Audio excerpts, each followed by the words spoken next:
Anya Mr. Maravillas, narinig mo yung interview kay Inday tungkol sa bagong Pilipinas SIM at pledge? No comment din. Ano na sanayan Anya Mr. Maravillas? Laging no comment si Inday. Pero kay Kibs, kay Pacquiao, may comment. Ito po si Inday, oh. No comment. Sara, no comment on bagong Pilipinas SIM pledge. Iningan ng komento ng mga reporters kung ano yung masasabi niya kasi ipinag-utos ng ating Pangulong Bongbong Marcos, ipinagmandato na lahat ng opisina, pati mga eskwelahan, siyempre siya yung DepEd Secretary, kailangan isama sa flag ceremony ang bagong Pilipinas SIM, pati yung panunumpa sa bagong Pilipinas. No comment si Inday. Kaya naman pala niya Mr. Maravillas, pati doon sa kanyang pakikiisa sa Independence Day celebration sa Davao, hindi man po kinanta yung bagong Pilipinas. Yung bagong Pilipinas SIM, binantayan ko po kung kakantahin, pati yung pledge. Wala po. Oh, yan si Inday. Mga kababayan, doon siya sa Davao. Kaya pala hindi kasama ng ating Pangulong Bongbong Marcos. Sa bagay, hindi na po sumasama. Di ba? Akala ko mga kababayan, kasama siya doon sa Rizal Park. Wala. Tinignan natin sa Malolos, Bulacan, kung siya yung naka-assign doon. Wala din. Ang nandun mga kababayan, si Speaker Martin Romualdez, ang susunod na Pangulo. Doon sa Kawit, Cavite naman po, ito mga important locations ito po, important places sa Independence po. Independence Day celebration. Sige po ang nandun. Si Inday pala, umuwi ng Davao.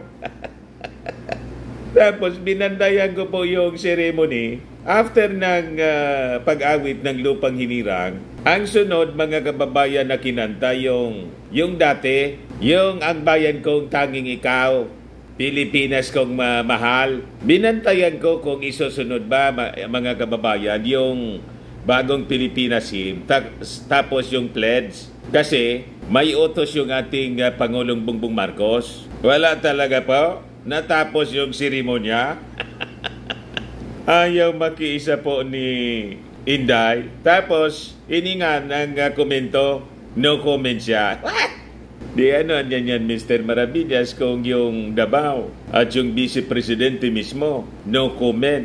Hindi niya masabi kung i-implement ba ng department kasi secretary siya ng Department of Education. Importante pa naman mga kababayan na dapat sundin ito, lalo na ng DepEd. Kasi importante po ito, mga kababayan, sa ating mga mag-aral na dapat po maisadiwa nila, maisapuso, maisadiwa nila ang mithiin po ng ating Pangulo para sa bagong Pilipinas. Paganan niya Mr. Maravillas, no comment siya. Talagang dapat si Inday, kung ayaw pag mag-resign, si Baki na eh.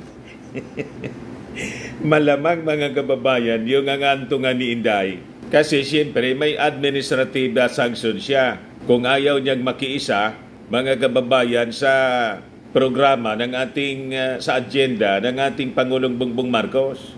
Tama po. At pati yung Davao, kung hindi sila susunod, malamang yung kinatatakutan po ni Harry Roque, yung sinasabi niyang isususpindi si Baste, baka matuluyan. Di ba?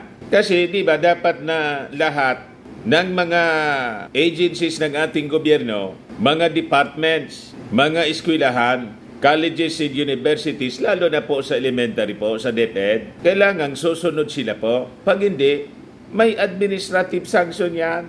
Tingnan na lang natin mga kababayan sa mga susunod na araw kung patuloy nilang i-ignore o i-define nila yung order at hindi sila po susunod. Kaya po, no comment. So, iba yung ipinapaiwatig nito mga kababayan ng no comment ni Inday. Vice President and Education Secretary Sara Duterte has no comment on Malacanang Directive to integrate the recital of the Bagong Pilipinas hymn and pledge in the conduct of weekly flag ceremonies. Pero pagdating mga kababayan sa issue ng pag-serve ng warrant of arrest kay Pacquiao, may mahabang komento po si Inday. Kaya napareact tuloy po si dating Office of the Vice President Spokesperson Attorney Barry Gutierrez. Sabi dito sa report ng Impact Leadership, very obvious where her loyalties lie. Attorney Barry Gutierrez criticized Vice President Sara Duterte for questioning the use of excessive force in serving the arrest warrant against fugitive Apollo Kibuloy. Gutierrez pointed out that Duterte remained silent when China used water cannons against Filipinos, but was quick to issue a statement when her ally Kibuloy was served with an arrest warrant, suggesting where her loyalties might lie. Sabi mga kababayan ni Barry Gutierrez, makikita mo niya yung inconsistency in former President Rodrigo Duterte condemning the excessive and unnecessary force used in serving the warrant, contrasting it with his previous shoot to kill directives to the police when he was in office. Tama naman po. Nabulsay mga kababayan ni Barry Gutierrez, yung mag-ama. So sabi po ni Barry Gutierrez, isa pa to, kapag ang China binangga at gumamit ng water cannon laban sa mga Pinoy, tahimik.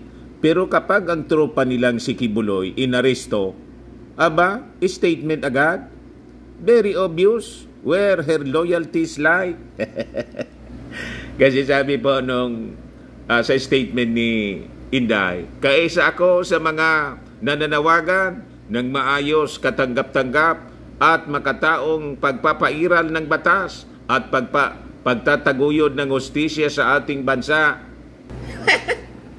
Kung gusto mo ng magkataong pagpapairal, pagtataguyod ng batas sa bansa, ang dapat ninyong gawing mag-ama, kausapin yung kaibigan ninyong si Pacquiao na sumuko ng matiwasay sa ating mga authorities. Yun na dapat ang ginagawa ng isang responsible official. Vice Presidente ka pa naman at yung tatay mo, dating Pangulo, lumalabas, kinukonsinti ninyo. Di ba gano'n ang lumalabas? Pati nga si Bantag, kasi mga kaalyado ninyo, wala tayong narinig na may panawagan man lang sa inyo o encourage ninyo kausapin na harapin sa husgado yung mga kaso. Tapos may komento kayo ng magsagawa ng operations yung ating mga authorities. Sabihin ninyo, dinadaan sa dahas. So anong dapat gawin ng ating mga authorities? Maghintay na lang kung kailan gustong sumuko ni Pacquiao? Tama ba yung ganon? Pagkatapos dito sa issue ng Bagong Pilipinas, no comment din. Parehas ng issue sa China, no comment. Kay Pacquiao may comment, automatic yung comment. Di ba? Di niya Mr. Maravillas yung mensahe man ni Inday sa Independence Day. Pakinggan po natin yung sinasabi niya. Ayan si Inday, mga kababayan. Iparinig ko sa inyo yung audio ng kanyang speech, mga kababayan. Ito na. Commodore Alfonsine Tumanda, ladies and gentlemen, mga kababayan, mga kaigsuunan kong Dabawenyo, Assalamualaikum, madayaw, ugmayong adlaw kaninyong tanan, magandang araw sa inyong lahat.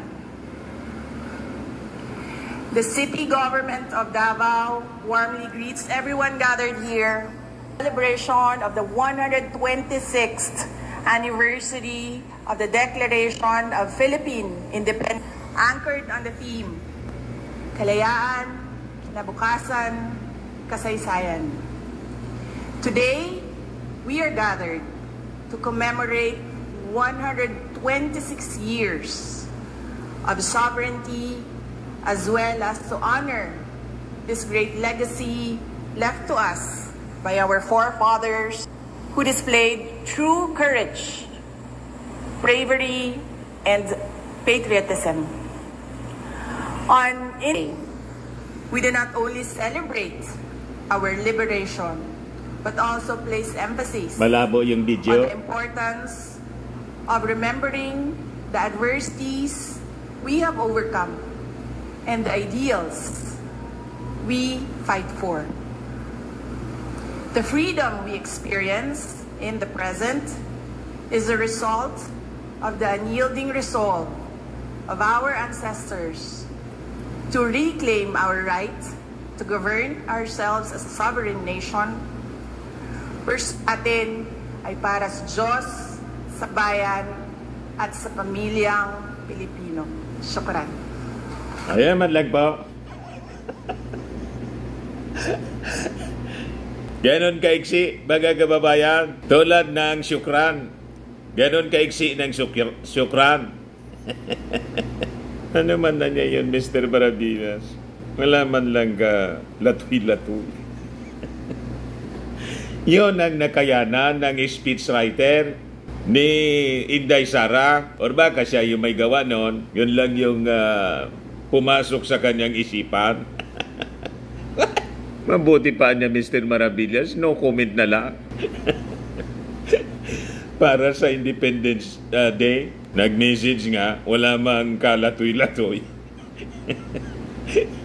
Yun nga. Anyway, dito na lang po tayo sa naging mensahe ng ating Pangulong Bongbong Marcos. So, panawagan ng ating Pangulong Bongbong sa Independence Day sa ating mga kababayan to protect the hard-won freedoms and never cower to threats of intimidation, invasion, and oppression. Yan po ang malaman na statement po referring to the threats ng barkada ni Inday na bansa, yung China.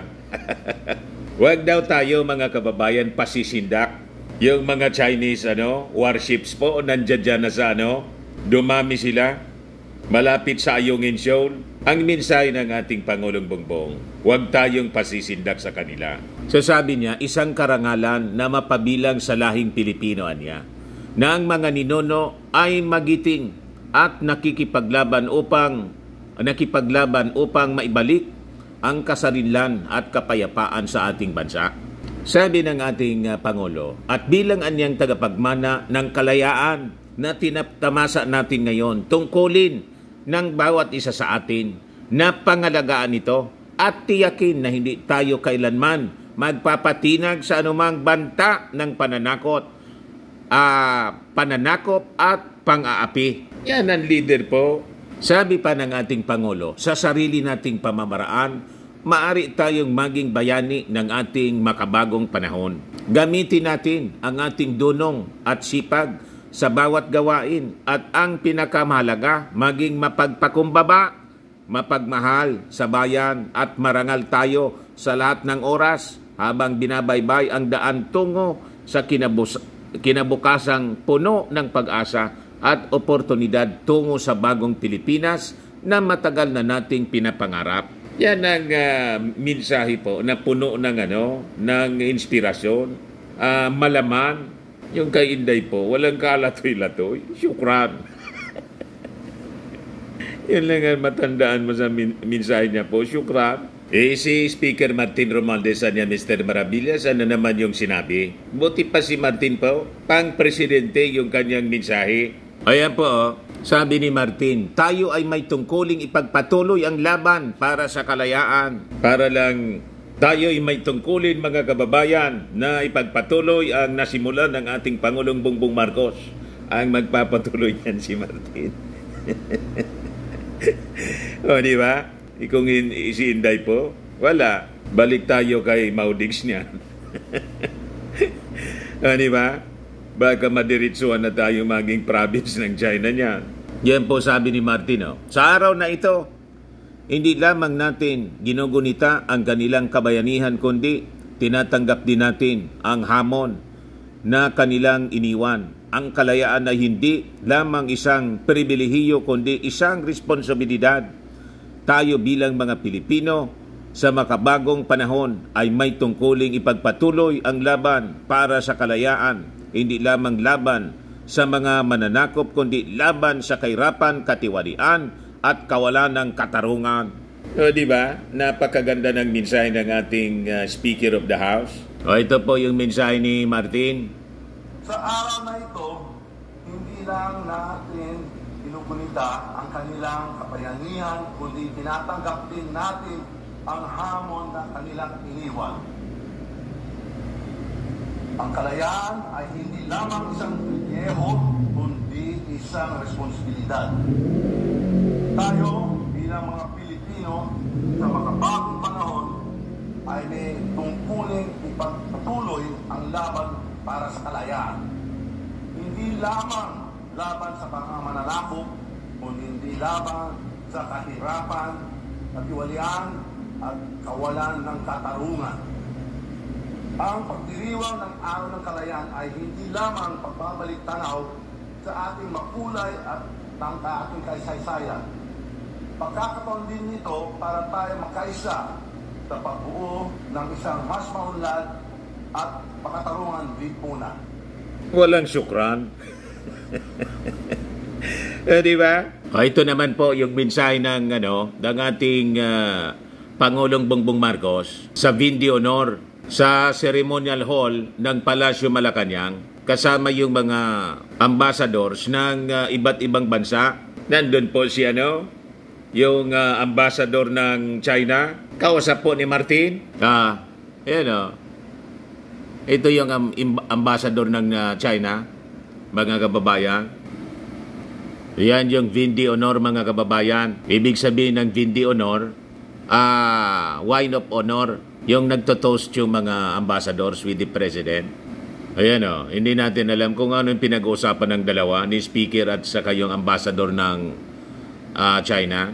Nandun din yung mga senador at congressmen, si Chisi Escudero. Parang sinasabi yata ni Martin, nakasubra na niya kayo, sumusubra na kayo, pumapasok na kayo dito sa amin mismo. May mga uniforme na niya na natagpuan dun sa Pugo, sa Purak, Pampanga. May military uniform ng People's Liberation Army. Hindi man pa. Hindi ko man alam kung ang sinasabi ni Speaker Martin. Pero parang ganun nga Dinodoro ni Martin. Yung ambassador. Hindi man po yun. For emphasis man lang po. Gumaganon lang si Martin. Wala mang masamang ibig sabihin siguro. So, ito po yung speech ng ating Pangulo. Pakinggan natin kung anong sinasabi niya. Thank you very much for all of your attendance, Your Excellencies, at this webinar. And I thank, of course, courtesy ng RTVN po. To the Philippines, the Most Reverend Archbishop Charles John Brown. And published by Manila Bulletin. Which reflects a very good understanding, I think, of the Filipino culture. And we are very flattered and are happy to call you and the rest of the members of the diplomatic corps as friends. I was noticing when we were welcoming the different ambassadors how much conversation we all had with each other. And this is an indication of things that we have started in the past years and the things that we are following up. There are so many things that we still talk about. And for that assistance, of course, the comments that they have given us, if we have met with any kind of success, that success, your assistance has been an enormous part of that success, and for that we thank you, and for the engagements that we have made, as I said, in the past year or so. I thank you for that too, and we look forward to continuing that. Allow me to also greet the Senate President Chisi Escudero. Also here with us is the House Speaker Martin Romualdez, all the other excellencies of the Diplomatic Corps, Executive Secretary. Wala si Inday talaga po? And of course, Nasa Davao lang siya? Someone who you are actually more familiar with and spend more time with than myself, First Lady Lisa Neta Marcos. Nandyan kasi niya si First Lady Lisa, badshot kay Inday. Honored guests, gentlemen, good morning. It is a great pleasure for me to host this very important occasion with the members of the Diplomatic Corps. We celebrate one of the we celebrate the proudest moment of our storied past, the Philippine independence. 126 years on, since the Philippine flag was first unfurled in 1898 to let flutter in the fresh breeze of freedom. The flame of Filipino nationalism that sustained our ancestors in their quest for freedom remains lit in the beating heart of the Filipino nation to this very day. The glow is not lost to us. From a flickering flame into a fiery blaze, this is how our patriotic sentiments can easily rouse whenever our collective and common interest as a nation is tested. On many occasions, great trials have all the more strengthened our resolve and unified our people. Because as I have said, Filipinos do not yield. The struggle for Philippine independence continues to reverberate to this day. Not against colonial oppression, but against a challenge. Filipinos do not yield. Inulit ng ating Pangulo. The spirit of our forefathers as we tackle these new challenges confronting our country. Today's reception is more than just a commemoration of the birth of the Philippine Republic, the first in Asia, but a strong affirmation of our century-old nation and of our collective duty as Filipinos to safeguard what our forefathers have fought and died for, so that we may carry on our sacrosanct mandate to protect our country and to defend everything that is rightly ours from those who will try to cross these lines. We must dig deep into our valiant past, draw strength from the heroism of our forefathers. Nandyan yung Chinese ambassador po. Selflessness propel us forward into the future. Excellencies, ladies and gentlemen, as I steer the economic rudder of the nation towards progress, I'm guided by the newly minted brand of governance that we have come to call Bagong Pilipinas, which roughly translates into New Philippines. It is a brand of governance that engenders social and economic inclusivity and transformation, inspires hope and confidence in our people, and promises transformative change for the betterment of Filipinos. To bring this aspiration to fruition, my administration is to institute policies and implement measures as laid out in our plans aimed at galvanizing the economy amidst global economic difficulties. The recent launching of Bagong Pilipinas is opportune to chart a new beginning for the Philippines that transcends political color and social background. Allow me to take this occasion to share with you the state of our economy. Despite the woes brought about by global inflation, our country has still managed to curb inflation to a reasonable, almost manageable level. It remains, unfortunately, our greatest problem. And this is inflation that is brought about by forces that we cannot control. But nonetheless, I think that we have done a good job. And with this, it is a very large improvement from what we were under, the situation that we were under maybe a year ago. To date, we are within 3.5% within the government's target band of 2 to 4. I also happy to note that the continues to enjoy as an investment, the credit rating as an investment destination. We are credited with a stable outlook, which signals growth in the momentum in the medium term. It translates to more accessible financing for our government and for our programs. So we will maintain that status, and we will try to improve that, and across all major regional and international agencies.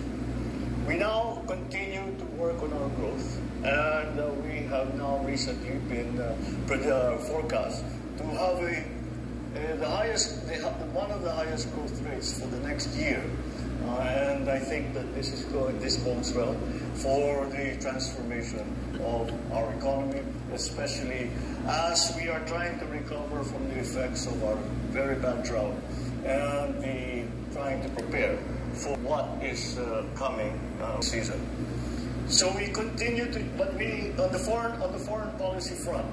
And I was just listening to the Apostolic Nuncio, and I said, you have made a very, very good description of foreign policy. I should write it down, and with your permission, I will plagiarize some of your description.